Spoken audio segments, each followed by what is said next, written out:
And we're back for our MLB Best Bets here on August 6th. After a positive day yesterday, we are now looking to build upon that momentum here again for this Wednesday slate of baseball before a 4-game slate tomorrow on Thursday. Again, we will still have 5 best bets for tomorrow's action, but again, we have chosen our 5 best bets for this 15-game schedule here on Wednesday. Before we get into the video, folks, make sure to hit that subscribe button down below for some more daily MLB best bets here on the channel. On Greedo Plays MMA this week, we have our UFC Fight Night Dolidze versus Hernandez full card predictions plus best bets for that card are coming out later today at 4 p.m. Pacific, 7 p.m. Eastern. And also on Greedo Plays MMA, our PFL Africa 2 predictions from Johannesburg, South Africa. We've got our full card predictions linked in the description down below. Go subscribe to Greedo Plays MMA and go check out both of those videos again on that channel. Okay, on to the first for our 5 best bets today for the MLB. We're going to skip the morning session.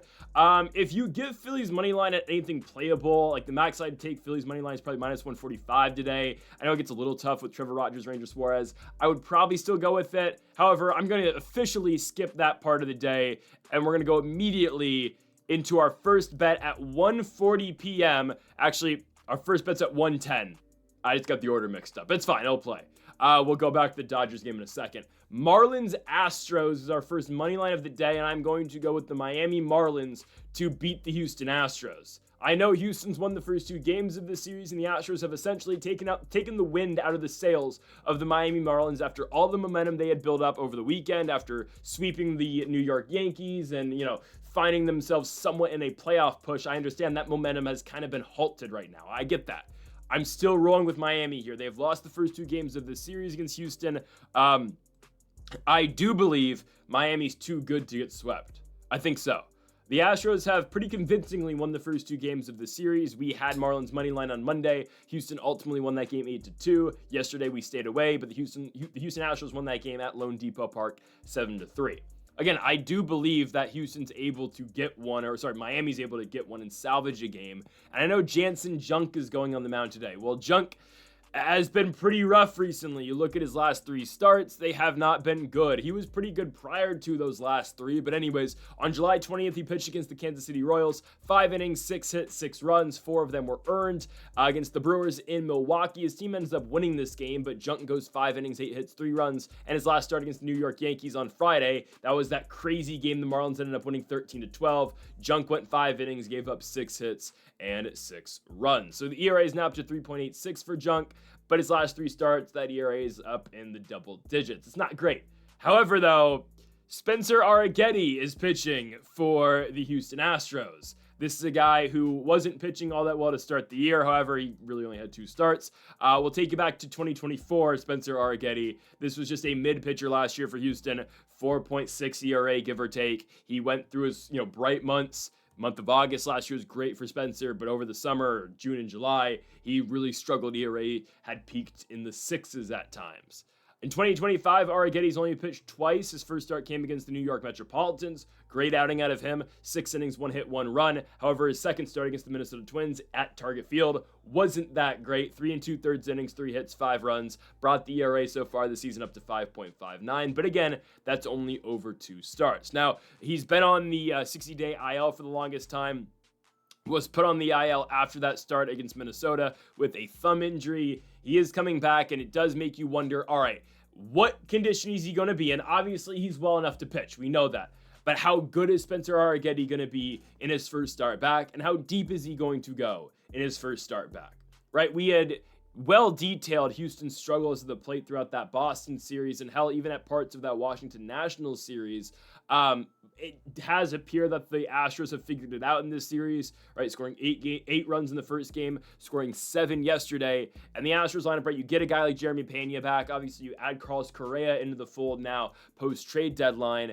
I do believe Miami's able to salvage one. I would expect 1 million runs scored. And now I'm not going to expect the type of game that we got on Friday night between the Yankees and the Marlins, but I do just expect a lot of runs to be scored. I think Kyle Stowers, who's been kind of cold so far this series, I believe he gets on track. I believe a guy like Agustin Ramirez, who went 0 for 4 yesterday with 3 strikeouts, I think he gets back on track as well. Xavier Edwards went 0 for. I mean, again, if you're the Marlins, right, and your top 4 guys go 0 for like they did yesterday, I mean, it combined 0 for 15 yesterday out of Xavier Edwards, Augustin Ramirez, Kyle Stowers, and Otto Lopez. You just can't have that. I think they're going to be much better today against Spencer Arrighetti, who, again, we don't know how deep he's going to go in the game, and we don't know how good he's going to be after not pitching on a major league mound in 4 months, right? That's a long time. Obviously, 60-day IL, that sucks, but I just don't know what pitcher he's going to be. I think Miami's able to salvage the series a little bit. It's going to be one of those weird Miami Marlins games that are played at the middle of the day. Actually, it's going to be 4 o'clock out there, but still, there's going to be nobody in the building. I think Miami exceeds and excels in that type of environment. I'm going to take the Miami Marlins to win at home against the Houston Astros, salvage the series again. Is Jansen Junk all that great? No. I think Junk's able to give us a productive outing, and I believe the Miami Marlins are going to win this game at home against the Houston Astros. About even money, give me the Marlins at -105 as they are slight dogs in this matinee matchup. Okay, going on to technically the first bet of the day because it's earlier, but here it is. Shohei Otani under strikeouts. The line is set at 4.5. I don't know how deep in the game Otani's going. And that's a problem, obviously. However, everything that I've seen is that Otani is probably just going to end up going 3 or 4 innings. I would think 4. Because they've progressively been building Otani up. Again, there's no set number of innings or pitch count that Dave Roberts has stated. Again, I'm just going off of what I can assume, which is 4 innings. Okay.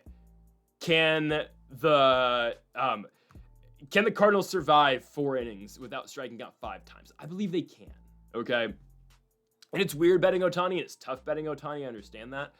Otani hasn't cleared this mark yet, and obviously, right, he hasn't gone 4 innings. He was supposed to go 4 innings in his last start on July 30th in Cincinnati. Obviously, he had to leave that start due to cramps. It was cramps for Otani. He had to leave that start. I mean, obviously, he was fine. He stayed in that game to hit, and obviously, Otani has been hitting ever since that game in Cincinnati. It was just a pitching thing, obviously. He's been fine. Now, again, Otani was supposed to go deeper into that start. He had started the 3rd inning, walked the first batter he saw, and obviously had to come out of that game. But the expectation, I believe, and what a lot of people thought was going to happen was that Otani was going to go 4 innings. Now, Otani threw 3 innings in Cincinnati. He pitched, again, 3 innings, 5 hits, 2 runs, and got 4 Ks. Again, though, that's a Reds team that strikes out quite a bit. I'm not going to tell you the Cardinals are the cream of the crop hitting-wise, but they are good enough, right? St. Louis is going to battle. This is the rubber match of the series as St. Louis won the first game of this set 3-2. They lost yesterday 12-6 to the Dodgers in a shootout where Max Muncy went yard twice in that game. Again, final score doesn't matter, and we knew that the Dodgers were likely in line to win that game with Miles Mikolas going for St. Louis because Mikolas is more than washed. Unk is horrible at this point. But I do believe the Cardinals are able to stay alive in some counts. There are some strikeout candidates, like Ivan Herrera, who's a really good hitter. I'm a little bit concerned about him going down on strikes because he struck out 3 times yesterday. But as a whole yesterday, guys, the St. Louis Cardinals struck out 6 times in 9 innings against the Los Angeles Dodgers. And I get it, Emmett Shaheen was on the mound, and Shaheen actually made up for 5 of those strikeouts, but it took him 5 innings. And I get it, Otani, at his best, obviously, is a very good pitcher in this league. I'll say even an elite pitcher in this league. We know it. Otani at his best can be really good. I get that. And obviously, he's got better put-away stuff and just an all-around better pitcher than Emmett Shaheen when Otani's healthy and at 100%. Again, though, Otani's probably going 4 innings. We need to average 1 strikeout an inning, and we'll be okay. It's just a lot to ask for. It just is. And even a guy like Shohei Otani, who is at the peak of the sport, one of the best players in the sport, that is still hard to overcome. Over a strikeout an inning? Again, look at what St. Louis is going to be offering. Brandon Donovan, who's having a great season. Ivan Herrera, Alec Burleson. Okay, first inning. Let's say he gets Ivan Herrera on strikes. Okay, that's 1 strikeout. Then we see what? Lars Nootbaar, Mason Wynn, Nolan Gorman. Those are guys who are gonna fight in counts. Nolan Gorman I get a little bit concerned about, but okay, I'll take my chances. Actually, no, I skipped Contreras. Excuse me. Contreras, Nootbaar, Wynn. Okay, those are guys who are gonna battle. There's gonna be guys who are gonna put balls in play. Contreras went yard yesterday for St. Louis. And then we look at 7 through 9 in this lineup. Nolan Gorman, Pozo, probably a catcher, and then Jordan Walker. Okay, Jordan Walker, I know he went 0 for 4 yesterday with 0 strikeouts. That means Jordan Walker is probably due to strikeout today. It's okay. It's okay. Mason Wynn's going to put the ball in play, obviously, right before them. Nolan Gorman, a little bit concerned. But again, I see really in that, let's just paint this first 9 batters Otani sees. 3 strikeouts in 3 innings. Okay. Then we just need these next 3 guys in the 4th inning to survive. Again, just mathematically and odds-wise, it favors us. It does. And obviously, right, under strikeouts today is the favorite. It's -130 for Otani under strikeouts.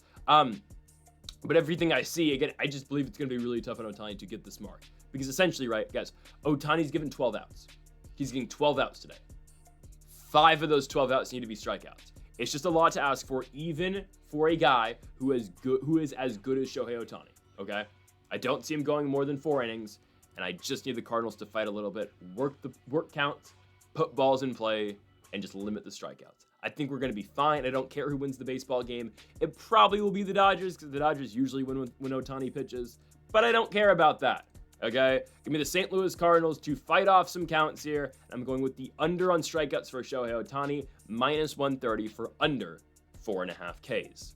We move on to our third best bet of the video. It is our Washington Nationals best bet of the day. My goodness, this team is atrocious. They're horrible. I am going with the Sacramento Athletics over today on total runs. It is 4.5. Give me the over. For as much as this pains me, and it doesn't just pain me from the fact, oh, I'm a Nationals fan, I love this team, kind of. It's a love-hate relationship, more of a hate relationship at this point. Maybe someday it'll be a love relationship, I don't know. But the reason why this stings today, and the reason why this sucks today, is because Cade Cavalli's back. Now, if you don't know much about the Washington Nationals and their drafting history, I will briefly inform you on Cade Cavalli. This is a former first-round pick for the Washington Nationals out the University of Oklahoma back in, oh my goodness, it was COVID draft, wasn't it? It was 2020 for Cavalli. I'm pretty sure it was, because House was 21. Yeah, 2020 first-round draft pick, Cade Cavalli. Obviously the weird draft where Asa Lacy went like 3rd overall. Regardless, this guy was considered to be one of our top prospects for the longest time. And it's not just because we picked him in the first round. No, Cavalli had some backing around him because he went to the University of Oklahoma, because of how good he was in the Big 12 at the time. Cavalli's dealt with multiple injuries. He's coming off of a Tommy John, where obviously he's been working his way back up in the minors this season. He has made 1 career start at the major league level. He was given 1 opportunity against the 195 loss Cincinnati Reds back in 2022, and it didn't go very well for Cade Cavalli. He got his only start Friday, August 26th. I remember this game. We sucked in 2022, but I had waited the entire season to watch Cade Cavalli. He comes up and he gets absolutely destroyed. He was wearing number 87 or something at the time, some crazy 67 I think he was wearing. He's now wearing 24. Cavalli against the Reds goes 4 1/3 innings, 6 hits, 7 runs, 2 walks, 6 strikeouts.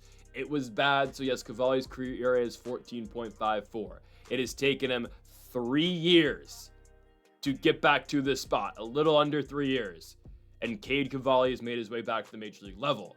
Now you might think, oh, has he been killing it on the minors? No, he hasn't. Oh, hell no. Cade Cavalli's ERA in AAA, guys, this year is 6. I want to believe in Cade Cavalli. I really do. But my goodness, I have a tough time believing right now. I hope he's great. Legitimately. I hope he has the start of his life tonight. I really am. I don't know how well this is going to go. Look how the A's hit yesterday. I'll get into Mackenzie Gore in a second. The A's put up 16 runs on the Washington Nationals yesterday. It is night and day, the difference between the Athletics, and not really night and day, but it's different, though. Look at the last time the Nats and A's played in D.C. I remember that series vividly. 2023, it's July. It's middle of July. Nationals ended up walking off the A's in that series with a Jeter down single. Anyways, look how different the two teams were. I mean, I remember Lawrence Butler was one of their big up-and-coming prospects at the time, and it's just, oh, this A's team's horrible. And the Nats won 2 of 3 in that series, back when they were both in the dumps back in 2023. And sure, the Nationals have their prospects up now, or now all-stars, Wood and Abrams. Don't get me started on Wood right now. That's a discussion for another day. He's batting .255 now. The A's actually have some hope. They're going to Vegas. They're going to start spending, and the team is kind of filling out right now. Nick Kurtz, Shea Langeliers goes 5 for 6 yesterday with 3 home runs. And then you look at what the Nationals have. I just don't know how Cavalli is going to get out this start unscathed. I'm cheering for him. I really am. I'm really cheering for the guy. I hope Cade Cavalli goes 6 shutout innings. Nothing in the minor leagues and in AAA Rochester this year has indicated he's going to do anything close to that. Nothing has. Strikeouts are up. Strikeouts are. And he will always have put away stuff. But he gets hammered. And I'm surprised he's up. And I'm glad the org is trying this. I really am. Because it was either this or it was Shinosuke Agaswara. So I'm glad the org is trying. I just don't think this is going to go very well. And I hope it does. I hope I'm wrong. I don't know. I'm cheering for Cade. I really am. But just look at the way the A's hit yesterday. I mean, Shea goes 5 for 6. Kurtz goes 3 for 4. Rooker goes 4 for 6. Blade goes 4 for 6. And then somehow, some way, guys, the Nationals have messed up Mackenzie Gore. But yeah, I'll get to Gore in a quick second here. I'm going Athletics team total over 4.5. This is like taking candy from a baby. The Nationals in the last 4 games have given up the most hits in a 4-game stretch since 1932. 80 of them. They're a historically horrible baseball team. Nothing is changing today, okay? A's had 24 hits yesterday on 16 runs and 24 hits. Come on now. And the Nationals have now found a way to not just ruin James Wood, but to ruin Mackenzie Gore as well. I'm not going to say, oh, we should have traded him, even though, I think we should have. I'm not going to sound the alarms there because I think the package coming back wasn't probably to par. But my goodness, Mackenzie Gore. I mean, we have talked about second half struggles for Mackenzie Gore throughout the beginning of his major league career. Oh, it's true. It is true. Mackenzie Gore post All-Star break has been horrible. With the exception of a gritty start in Minnesota where he walked 6 guys but only allowed 1 run in a game that we lost 1-0, Mackenzie Gore has been bad post All-Star break. Padres start 2 1/3 innings, 8 hits, 8 runs. I had coined it the worst start of Mackenzie Gore's career on that Sunday in July. Well, it gets worse. The Astros start was bad in late July, but yesterday, I don't know if it gets much worse for Mackenzie Gore. 5 runs in the first inning. In 3 innings, Mackenzie Gore against the Athletics gives up 12 hits and 8 runs and 0 strikeouts. At one point in time, Mackenzie Gore had led Major League Baseball in strikeouts. He's still in the top 10, but this used to be considered, and I guess he can still be considered an elite strikeout pitcher in the sport. Right now, he is not.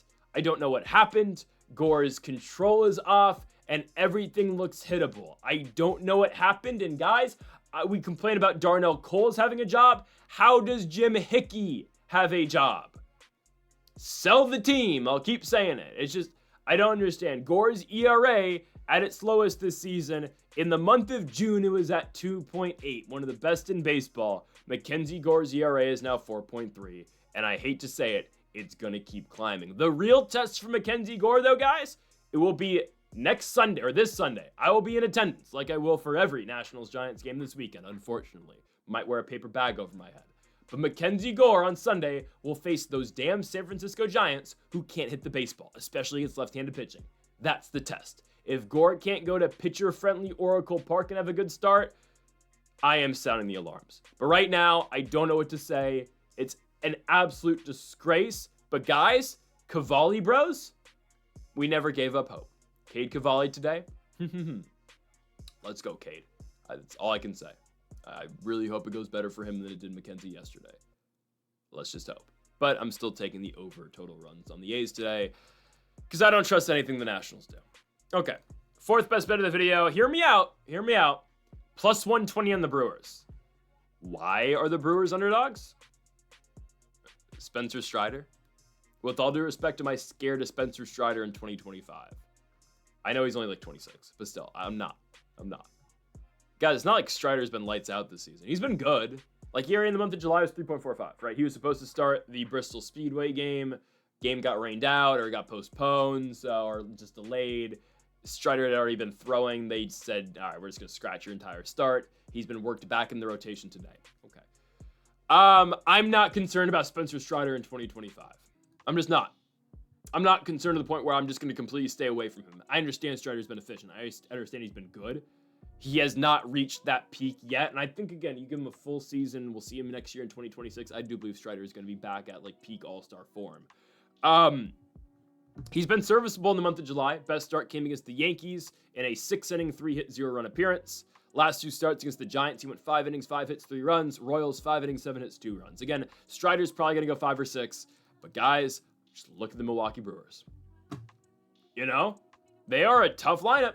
And I keep saying it with Milwaukee. You look at their lineup, you can't say, oh, that's their guy. If anything, it's Yelich.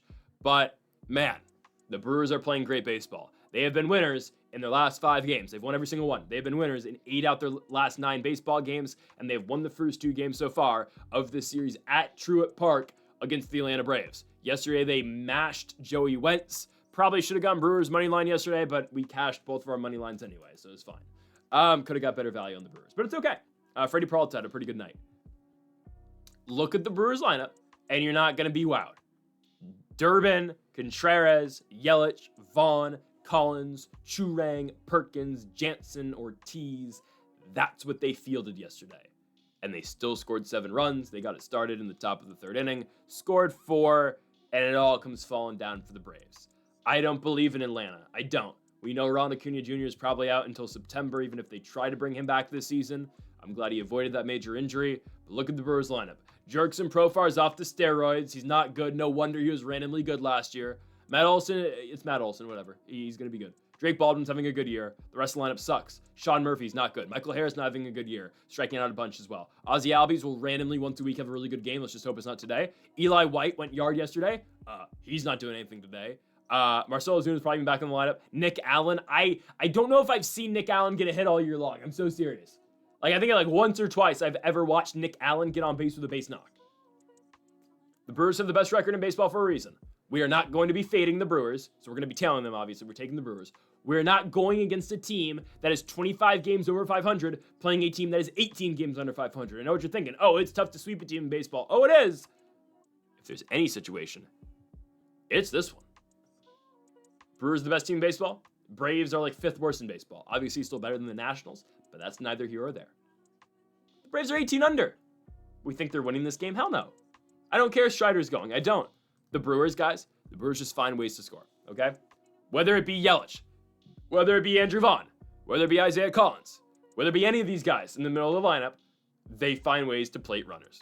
Andrew Vaughn, guys, as a Milwaukee Brewer, is batting .370. How? I don't know, but he is. Brewers will be sending out Unk to the mound today. Jose Quintana, 36 years of age. 3.50 ERA this season. Jose Quintana coming off his last start against the Washington Nationals, where he was solid, 5 innings, 6 hits, 2 runs, and ultimately, that's what I can say about Jose Quintana in 2025. He's solid. He's not going to wow you, but he's going to do well enough. And I believe Jose Quintana today is going to put us in a position against Spencer Strider and the Atlanta Braves where we can be successful. I think this game's going to be tight once we go into the bullpens, and I do believe the Milwaukee Brewers are going to get the better of the Atlanta Braves once we get into the bullpens just because the lineup. I believe the lineup out of Milwaukee is better than Atlanta's lineup, and I think in a close game, we have to go to the bullpens where I know Milwaukee's bullpen can succeed and can be effective because they always are. They're the Brewers always find guys in their bullpen just to contribute. I believe they're going to find the better of the Braves here. I'm not sold on the Atlanta lineup at all. Yes, Strider's incredible at times. I think Quintana can match him today. Give me Milwaukee Brewers money line on the road. Yes, they will sweep the Atlanta Braves on the road. I'm going Milwaukee money line plus 120 in Atlanta against the Braves. To our final best bet of the video, it is our Nerfy of the day. Yesterday, we cashed the Nerfy between the Kansas City Royals and the Boston Red Sox. Let's go to Seattle, Washington for the Chicago White Sox and the Seattle Mariners. I know our Mariners bet didn't cash yesterday with Brian Wu under strikeouts. It happens. It happens. Instead, I'm going to go with the Nerfy today in Seattle. I think this is fine. I know the White Sox actually scored in the first inning yesterday. They had a solo home run off of Wu. What are the odds the White Sox score runs in the first inning in back-to-back games? They're just low. You know, it's a low percentage chance that happens. Jonathan Cannon, George Kirby. All right, I am higher on the White Sox pitching staff than anybody else in the country is, maybe other than some White Sox fans. I actually believe Jonathan Cannon's got some good stuff. I know his last 2 starts have been pitiful against the Rays and against the Phillies. Okay, he's bound to bounce back. Okay, he's bound to. ERA in the month of July was 5. Okay. Rays start 4 1/3 innings, 7 hits, 6 runs. Team actually still won the game. That was that crazy game in Tampa. And then the loss to the Phillies, Cannon goes 6 innings, 7 hits, 6 runs. Okay, that's fine. He was pretty good prior to that, though. Look at I know it's the Pirates. But the Pirates start 7 innings, 5 hits, 1 run. You got to consider he's taking on the Mariners. Okay? If he's able to avoid the long ball, Jonathan Cannon's going to be fine in the first inning. If we're going to get burnt on this play, and if we lose, it will be because of home runs from the Mariners. However, guys, look at what the Mariners' top of the lineup's been doing. Julio's playing well. But Arozarena he's the most home runner bust guy in the league. Oh, maybe not, because it's his teammate who bats right behind him. It's Cal Raleigh. Guys, Cal Raleigh's been gifted the ultimate opportunity to steal the American League MVP. It's ultimately what Kyle Schwarber is going to do to Shohei Otani, obviously without the Otani injury. Schwarber should be the most valuable player in the league. I will remain adamant on that point. I want Schwarber to win it so bad. Even though I dislike the Phillies, I can never hate Schwarber, can never hate Harper, can never hate Turner. Anyways, do I want them to win the World Series though? No. Kyle Finnegan and the Tigers. Anyways, Cal Raleigh, he's been horrible since the Judge injury. Yes, he will randomly hit his one home run, his solo shot. That's not coming in the first inning today. That's going to be, if it comes, pause, it's going to be a late game thing tomorrow. Raleigh yesterday against the White Sox, against Davis Martin, 0 for 5, 3 strikeouts. Obviously, not all of those at-bats were against Chicago's starter and Martin, but it's not like Raleigh's playing the best baseball right now. J-Rod is J-Rod. He's going to do his thing at times. Eugenio's finally coming into his own, hit his home run yesterday. Josh Naylor hit a home run.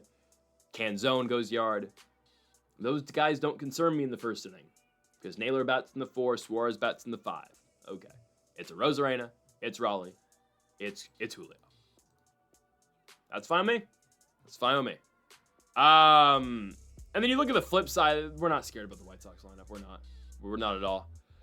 I mean, who's going to burn us on the White Sox? I know they scored yesterday in the first inning. It was Sosa, if I'm not mistaken. Yes, it was a Sosa home run to left center. Okay. They're not scoring in the first again. Tauchman is having a good year, but come on. Tauchman, Sosa, Benintendi, Luis Robert. Don't know why they didn't trade Robert. That's neither here or there. They're not scoring in the first. George Kirby was really good in his last start. Completely shut down the Rangers. Kirby goes 6 innings, 3 hits, 0 runs. All around in the month of July, he was solid. 3.07 ERA. Kirby struggled out the gates in 2025 with those 2 starts against the Astros and against the Washington Nationals in May. He's been much better in the months of June and July. Struggled a little bit against the Brewers and the Tigers, but albeit those are 2 of the best teams in the league right now. Last 2 starts have been really effective against both the American League West squads in the Los Angeles Angels of Anaheim and the Texas Rangers. And I do believe George Kirby is going to be effective again today. Does it result in a victory? Probably. But we're not betting that. We just need 6 outs, and obviously 3 of those will be credited to George Kirby. Again, Tauchman, Sosa, Benintendi, I think he gets them. And Jonathan Cannon, I know he has the tougher task, but again, if Cannon's able to keep Seattle in the park, he'll be fine. They're not... If Cal Raleigh somehow hits a single, which he doesn't usually do, we're going to be okay. They're not driving him in. The Mariners don't hit with runners on. It's the solo home run that's going to kill you. I think Jonathan Cannon can keep the Mariners in the park, likely via Rosarena, Raleigh, and then Julio Rodriguez. Go out there and give me the 6 outs between Jonathan Cannon and George Kirby at T-Mobile Park up in the Pacific Northwest of Seattle, Washington. I think we're going to get it done. The line's priced at -130. Sign me up for it. Folks, thank y'all for watching our MLB Best Bets here for August 6th. If you haven't yet, though, make sure that subscribe button down below for more. Make sure to leave a like if you did enjoy the video. Make sure to comment if you did disagree with any of the picks. Folks, thank y'all for watching. Make sure to join us for our UFC Best Bets on Greedo Plays MMA later today as well. Folks, thank y'all for watching. And Mamba forever.